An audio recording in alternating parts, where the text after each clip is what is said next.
Hello, Joseph. This is Mike Fortner. I'm just looking over your post here on radio telescopes and the differences between. I think we defined it like you did, visible light telescopes. That is probably not really as accurate as we'd like to have it, because we have radio telescopes and then we have optical telescopes. And I'm thinking about that this week because of the latest pictures that came from the James Webb Telescope, which I hadn't thought much about before they put it up.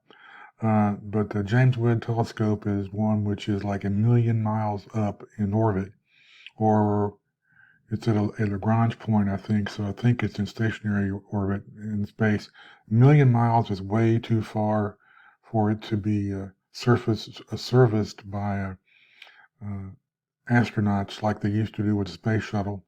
Don't have that anymore anyway. Um, but it's a telescope of very similar designs to the optical telescopes.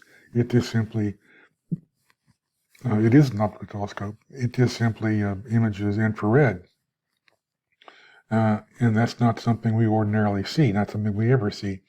But it just has certain advantages for the projects they want to do. Other than that, your descriptions of them are pretty well done. And the only thing I'd like to ask about that is what does govern the differences in how well, let me say that again a little bit clearer.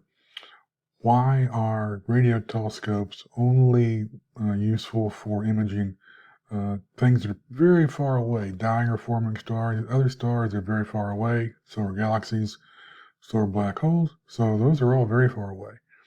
Why are radio telescopes only useful for that? I hope you can answer that. Give me a text or an email for any issues, and I've enjoyed having you in class.